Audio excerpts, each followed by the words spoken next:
مسائل میں سے ہم نے اس سے قبل وضو کے تیمم، استنجا، انفرادی نماز اور اس کے بعد جماعت کی نماز کے متعلق ہم نے تفصیل سے کوشش کی ہے کہ آپ کے گوش گزار کر سکوں۔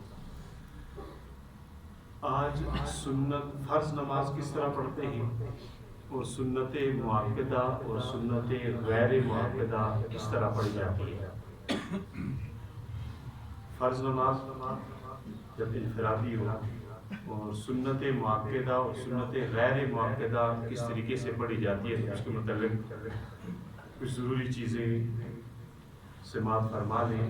فرض نماز کی پہلی 2 رکعتوں کو قرات کے لیے مقرر کرنا یہ واجب ہے، یعنی فرض کی جب ہم 4 رکعتوں والی 2 رکعتیں پڑھیں گے تو اس میں تو ساری رکعتوں میں کیا کرنی ہے، قرات کرنی ہے۔ ماں بات چل رہی ہے 4 رکعتوں والی، 4 رکعتیں ہیں، ظہر ہے، عصر ہے، مغرب ہے یا عشاء ہے، 3 رکعتیں ہیں یا 4 رکعتیں ہیں۔ پہلی 2 رکعتوں میں قرات کریں گے، ثنا سے شروع کریں گے نماز، اس کے بعد سورہ فاتحہ پڑھی جائے گی، سورہ فاتحہ کے بعد سورت ملائی جائے گی، پھر قیام رکوع سجدہ، پھر دوسری رکعت شروع ہو جائے گی تو وہ دوبارہ شروع کریں گے سورہ فاتحہ سے، بسم اللہ الرحمن الرحیم پڑھ کے، اس کے بعد سورہ فاتحہ پڑھی جائے گی، اور اس کے بعد سورت ملائی جائے گی، اور اس کے بعد اتحیات میں بیٹھا جائے گا، اور اتحیات میں کہاں تک پڑھیں گے، تشہد، اشہد ان لا الہ الا اللہ واشہد ان محمدن عبدہ ورسولہ، یہاں تک پڑھنے کے بعد پھر کیا کریں گے،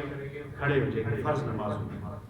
کھڑے ہونے کے بعد سورہ فاتحہ پڑھیں گے، یہ پڑھنا سنت ہے۔ اگر کسی آدمی نے سورہ فاتحہ نہ پڑھی، 3 مرتبہ یہ کہہ دیا سبحان اللہ سبحان اللہ سبحان اللہ، 3 دفعہ پڑھا یا اس کی مقدار کھڑا ہو گیا، تب بھی اس کی نماز ہو جائے گی۔ اسی طریقے سے پھر وہ یہ تیسری رکعت مکمل ہوئی اور چوتھی رکعت میں بھی فرضوں میں وہ کھڑا ہوگا، سورہ فاتحہ پڑھ لے تو وہ سنت ہے۔ میں نے طریقہ بتایا، یہ ہے فرض نماز۔ یہ بات سمجھ آ گئی، یہ بات ہوتی ہے فرض کے متعلق۔ یاد رکھیں فرض کی پہلی 2 رکعتوں میں قرات ہوتی ہے، آخری 2 رکعتوں میں قرات نہیں ہوتی، صرف سورہ فاتحہ پڑھی جاتی ہے۔ صرف سورہ فاتحہ بھی پڑھنا کیا ہے، بولے سارے کیا ہے، سنت ہے۔ اگر نہ پڑھی جان بوجھ کر مستقل سنت کو چھوڑنے سے آدمی گناہگار ہو جاتا ہے۔ اگر کسی وجہ سے آدمی نہیں پڑھی، جلدی تھی، کوئی اور معاملہ تھا، صرف 3 دفعہ سبحان اللہ کا کیا تو اس کی نماز کیا ہو جائے گی، نماز ہو جائے گی۔ اب یہ ہو گئے فرض مکمل، ٹھیک۔ اب سنت مؤکدہ اور سنت غیر مؤکدہ۔ سنت مؤکدہ کس کو کہتے ہیں، وہ سنتیں جن کے بارے میں آپ صلی اللہ علیہ وسلم نے تاکید فرمائی اور آپ صلی اللہ علیہ وسلم نے اس میں مواظبت اختیار کی، آپ صلی اللہ علیہ وسلم نے وہ ہمیشہ پڑھے، ان کو کہتے ہیں سنت مؤکدہ۔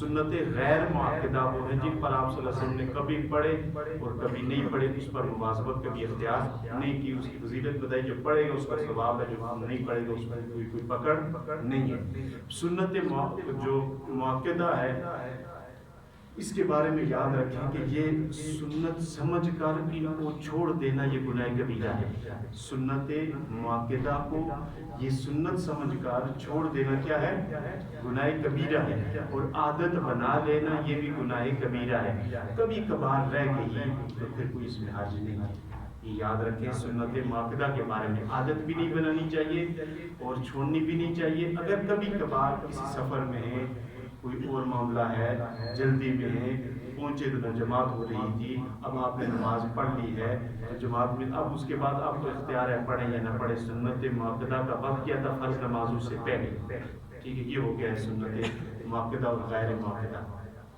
مؤکدہ کے پڑھنے کا طریقہ یہ ہے، اور فرض نمازوں کے علاوہ جتنی بھی نمازیں، چاہے وہ واجب ہے، سنت مؤکدہ ہیں، سنت غیر مؤکدہ ہیں، کوئی بھی نماز ہے، اس کی 4 رکعتوں میں، اگر 4 رکعت والی نماز ہے یا 3 والی ہے تو اس کی تمام رکعتوں میں سورہ فاتحہ بھی پڑھنا ضروری ہے، اور سورہ فاتحہ کے بعد سورت ملانا بھی، یہ بات یاد رکھیں۔ سمجھ گئے میری بات؟ آپ واجب پڑھ رہے ہیں، آپ سنت پڑھ رہے ہیں، آپ سنت غیر مؤکدہ پڑھ رہے ہیں، 4 رکعتوں والی نماز ہے تو ہر رکعت میں سورہ فاتحہ پڑھی جائے گی، اور سورہ فاتحہ کے بعد سورت بھی ملائی جائے گی۔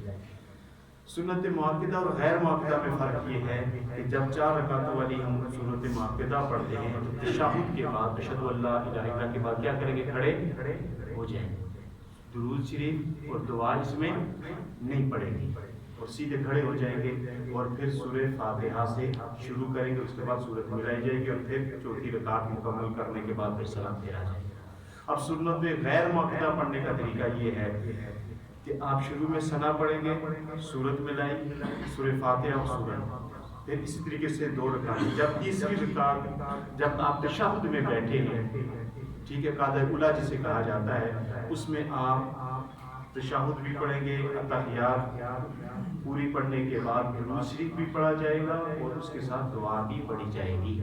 یہ کون سی نماز کی بات چل رہی ہے؟ غیر معقدہ، ٹھیک ہے۔ اور اس کے بعد جب کھڑے ہوں گے تو آپ کہاں سے شروع کریں گے؟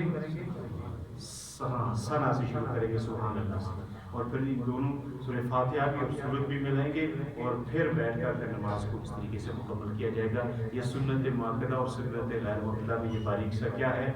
فرق ہے۔ اگر کسی آدمی نے سنت غیر معقدہ میں تشہد تک پڑھنا تو ضروری ہے، اگر تشہد کے بعد اس نے سورت نہیں پڑھی، اب درود شریف نہیں پڑھا، دعا نہیں پڑھی اور کھڑا ہو گیا تیسری رکعت کے لیے، تو اب اس کے اوپر سجدہ سا واجب نہیں ہے، سجدہ سا واجب نہیں ہے، پڑھ لینا چاہیے تھا، سنت تھا، جان بوجھ کر نہیں چھوڑنا چاہیے تھا۔ اگر بھول کے چھوڑ دیا ہے تو اب کوئی حرج نہیں ہے، کوئی سجدہ سا واجب نہیں ہے۔ اسی طریقے سے فرض کے متعلق ایک مسئلہ یاد رکھیں، فرض نماز میں اگر کسی آدمی نے سورہ فاتحہ پڑھ لی اور سورہ فاتحہ کے بعد اگر کسی نے کوئی سورت ملا دی، اب کیا ہوگا؟ اس کی نماز ہو جائے گی نہیں ہوگی؟ سجدہ صاحب ہوگا نہیں ہوگا۔ فرض نمازوں میں سورہ فاتحہ کے بعد کون سی رکعتوں کی بات چل رہی ہے؟ تیسری اور چوتھی کی۔ اگر سورہ فاتحہ کے بعد اگر کسی آدمی نے سورت ملا دی ہے تو اب کوئی اس میں حرج والی بات نہیں ہے، اس کی نماز درست ہے۔ یہ انفرادی جو نماز پڑھ رہا ہے، جو امام کے پیچھے ہے، تو امام کا کیا ہے، وہ تابع جو امام کرے گا وہ اس کی طرف سے ہو جائے گا۔ یہ نماز کے متعلق ضروری مسائل تھے جن کو سیکھنا ہم سب کے لیے ضروری ہے۔ کل انشاءاللہ العزیز ہر مسجد کا حساس موضوع، ہر مسجد کا حساس موضوع وہ کون سا ہے؟ وہ کرسی پر بیٹھ کر نماز پڑھنے کا ہے، اور مسجد کے اندر کرسی رکھنے کے متعلق انشاءاللہ العزیز کل اس پر گفتگو ہوگی۔